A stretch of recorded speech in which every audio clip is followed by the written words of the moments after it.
And we're live. Okay, cool. Hi, everyone, and welcome to today's session. It's on regroup and refocus, right? Creating a healthy work life balance in this digital age, right? So, I'm thrilled to have all of you amazing panelists who will help us explore how do we juggle our work life while also nurturing our personal lives. So, let's get started. Kavya, as the expert at doing this, what are the strategies that you use to juggle your work life and your personal life? Yeah, thank you. Thank you for that, Vimal. Hello, everyone.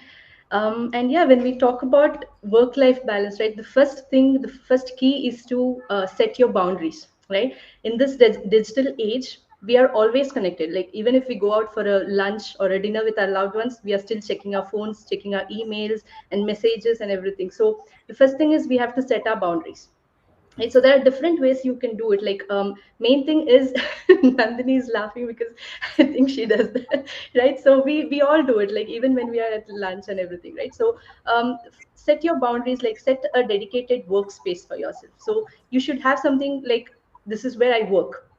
So if you come out and sit on a couch, you should not work there. You should not check your phone and check your emails there, right? So set a dedicated work hour, for example, right? So you can set a work hour like morning from this time to this time I work. Then if I'm with my children, I spend time with my children, right? You Very should nice. not be checking your phone while you're sitting next to your children, and while they are playing with you, your concentration is somewhere else, right? It should not happen. So main thing is, like, set a dedicated workspace. That would be, again, it'll make you more productive also. When you're sitting at that table, you have to work. You should not be distracted with anything else, right? That is one thing.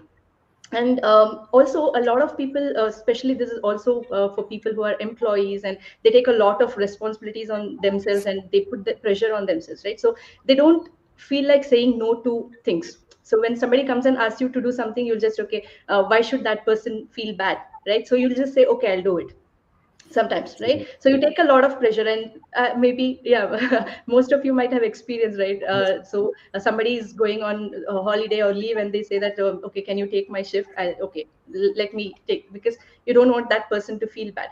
So there's one approach that I had learned even while I was working, right? So it's called yes no yes approach, right? Oh, So if you want to say no, but if you don't want to make the other person feel bad, you can actually use this approach where you, first thing is yes, where you actually acknowledge that person's request. So if somebody comes and asks you, can you do this work for me, or can you go live with me, or something like that, right? So you can say, thank you for inviting me for that, but the second step is saying no, where you say it in a polished way, right? So you don't have to hurt that person. You say that, yes. and you have to be very, what do you say, you have to be strict, and you have to say that, okay, no, I don't have the time for this one, so I'm not able to take this, right? So that is a no. So you should not be like very apologetic or sorry, I don't think I can. So you should not be in confusion yourself. You have to be very, you have to know that, okay, you know, you don't have the time, right? So you have to tell them,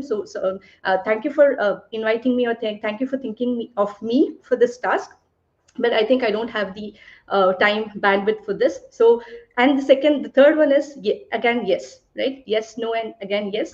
For the last one, what you say is, maybe you can give them some other option, right? So maybe, or another time. So maybe after 2 weeks, I can do this for you again.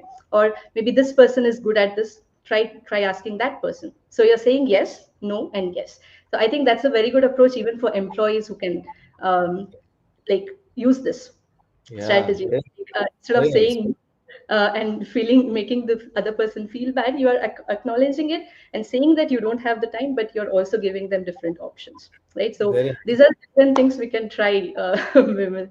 cool, Yeah, cool. Yeah, those are very good points. Thanks, Kavya. And I've used many of the things that you are talking about here. So very effective.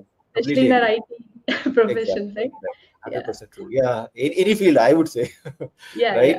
yeah. Shana, you're also from another field, but you might have seen these things that Kavya is talking about, right? So what are the strategies, what are the tips that you use in your life to, juggle work and personal life? Yes, so like when I came into this business, it helped me a lot to juggle my personal and workspace, like, because it made my life so much flexible than before. That's the first step I done. So the first thing we have to juggle, whatever it is, we have to maintain our routines in life. Like, if we decide something to do, for example, I'll say, most of our audience or in the people around the world, every day, every year, January 1st, we will think, okay, this year, every day we will go to gym for to stay healthy. How many of us complete that goal on January 30th? I say 50% of us will not carry on. I am one among them. Every January 1st, I'll make that goal and I'll lose it in the maybe 2 or 3 weeks. I will stop it because one thing, most of us are doing it because we don't have time. So if we won't prioritize ourselves first, we can't help the family or the people around us. So take small steps. And one tip I use is use the AI techniques. Come out of that conventional techniques. Like, most of the mothers spend too much time in the kitchen for the family. The excuse they're telling is, we are doing that for our kids, we are doing that for our family. But think, more than the food, more than anything else, your family needs your time. If we are not staying healthy, if we can't make a routine steps to do that, we can't be there for our family. So, like, the main thing is building routines. And on the other hand, then we can be a role model for our kids as well for that building routines. If we do that, our kids will copy from us. So building routine is a very important thing in our life to support our well-being and for our family's well-being. So I think the main and important thing is define your priorities. Very true. So, like, going to the kitchen or going to the supermarket is not your priority. Your priority is your family time and your health. That should be your priority. So, take whatever takes it. Many people, like including me, if you ask me in 2 years ago, I was also reluctant to take these AI technologies. I know there are still people stay in that conventional techniques because they don't want to come out of that comfort zone because of fear, because of some other things. So when you come out of that conventional techniques and absorb the new techniques, it will make your life more easier, and it will help to build that routine also because it gives you more time. It will simplify the hard tasks to the simple tasks. Makes sense. Just for an example, I'll tell you, years ago, like maybe 5 years ago, most of us used to wash the dishes. Now the dishwasher will do. Yeah. So such simple techniques. Still, there are mothers who don't want to do the dishwasher because the dishes won't wash properly. That's just a thought. That's just a thought. But the people who absorbed that new technique saved time. Yeah. It's very important to save time. Good points. Thanks, Shana. How about you, Molly? What are the things that you use in your life to juggle this work and Yeah, life? thanks, Vimal. Yeah, so we all struggle with maintaining a healthy relationship. I mean, a busy schedule. As Kavya said, we have to set boundaries. And I like what Shana said about the dishwasher because I was one among them. I didn't want to do with the dishwasher, and I always thought, my plates and cutleries won't get clean. But then I realized I am actually washing most of the time, like hours I'm taking to wash morning to evening. And then I was like, enough is enough. Let me get a dishwasher. And it actually saved my life, actually, the hours we are saving. Yeah. So, when we are busy with our schedules, who is affected is our loved ones because they often take a back seat, and no success is meaningful if our loved ones feel neglected. And with the with the digital work now we're doing, we take on lots of appointment schedules, we pack ourselves with, and then we neglect our families or loved ones.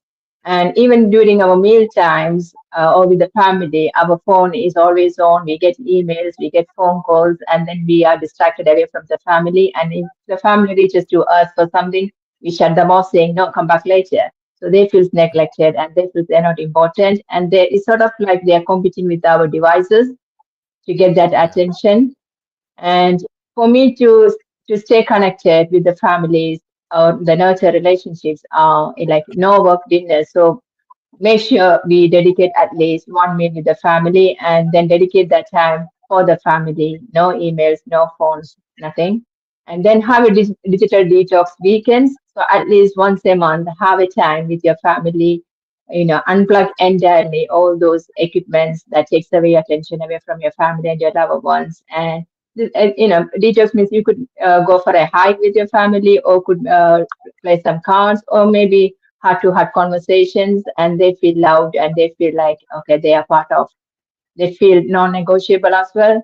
And then schedule quality time, just like we schedule our time for our digital work or our work life, schedule time for the family, and then it should be consistent, and that shows them they really matter, that the loved ones really matter to us, and be present for them. So when you're with the loved one, give them all your full attention and put your devices away and really listen to them.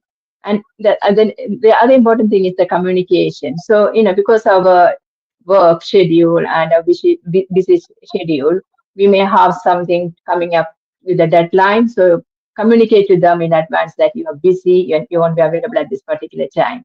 So that transparency helps them to understand they are also non-negotiable. They are also, you also love them and want to care for them as well. And then at the same time, listen to them, acknowledge their feelings. And, if you have to apologize with them, apologize. And it all helps with the help to maintain that healthy relationships. And, Very nice. there is nothing, what at the end of the day, what matters is our loved ones. And without a healthy family, there is no point in working hard. Yeah, back to you, Yep. women. Yeah. Thanks, Molly. That was really gold. Um, Nandini, how do you go about handling your busy schedule that you have versus with your personal time? Nandini, you're on mute, by the way. There's some work going on here. If that work comes Okay. through, let me know. I'll wear my headphones. So I Sure. think I role model my parents. My mother was a director and a principal of a school, and my dad was working like he was with Chia Tires. But family time was family time. I learned by osmosis, literally. So, like meal times, we did, of course, those days was that black wall phone. Meal times, nobody answered the phone. No one. Nice. 8:30, you did not answer the phone after that. That was Okay. it. So the family was priority. Every Friday, my father would fetch us from school and take us to the beach till Monday morning. At the beach, there was no phone. There was just time with my mama and papa and and our three children. So they inculcated that in me at a very young age. How personal self care is so important. We were taught to read, we were taught to listen to music, spend time on our own. And in the afternoons, my brother, sister, and me would go to the beach and spend quality time on the beach. So they taught me at a very early age to prioritize self care without feeling guilty. That is a number one priority because if I am taken care of, I will take care of everybody else. The self care is essential and we have to redefine self care in our lives, each one of us separately. Like, even if it's like buying a washing machine, Shana said, that's part of the self care routine for self and family. So, at an early age, I was taught the importance of witness mode, of meditation. Until today, I do it, and it's very easy now. I know everybody has very busy schedules, so just learn to do snack self care. Literally, even if for 1 minute you just close your eyes and just take your awareness to your breath, just for that 1 minute. You can do it in a train, you can do it at work, you can do it at home. Just take that little break. That's it. Want to listen to music in Understood. that 1 minute? You can, but you can do that 1 minute of just going inwards. That helps in refreshing, regrouping, rebooting so much of our inner selves. walking. I was taught at a very young age to walk every day. You don't know, the benefits of walking are just amazing. The benefits of being near the sea. So that's at the first of last year. Like always, the sea and that salt water is very healing for you. Spending time with loved ones, friends, family, anybody. And as entrepreneurs, and this Kavya really taught me, and I, as a life coach and well-being mentor, have also taught my clients and the people that I love the importance of switching off. She has forced me to switch off every day at 8:30. I failed 1 or 2 days, but for the most part at 8:30, I remember, not 8:30, 8 o'clock. I remember Kavya at 8. Oh God, she's told you to switch off. I switch off. Normally, I switch off my phone by 9:30. It goes on silent, but now at 8 o'clock, I'm trying to. I know there's no such thing as trying, but I will do it. I will. Absolutely. And then little examples of self care. You decide what your self care is. I'm not a great journaler. I used to journal a lot before, but now it's deep breathing and walking, which are my go-to. So for Sounds each good. one of us, it's unique. Maybe or somebody will do pottery. I know Kavya wants to start pottery.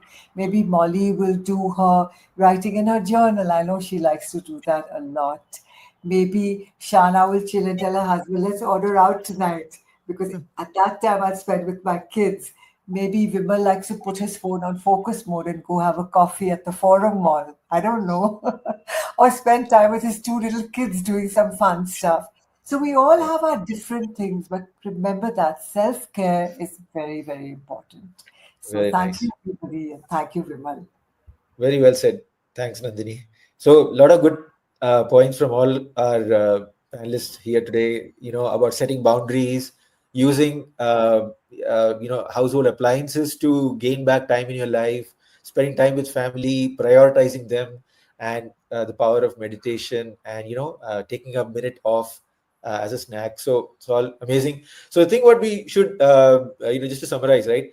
We need to heal ourselves, because sometimes when we think about it, right, we think that working hard is the opposite of resting, right? Well, actually it's not true. Unless you're able to rest and recuperate, right, you won't be able to work hard. And the reverse also, unless you work hard, you won't be able to enjoy deep rest. So but we have to bring out balance in that. So great points, everybody. It was lovely talking to you, and see you guys next time. Thank Bye. you. Bye bye. Bye.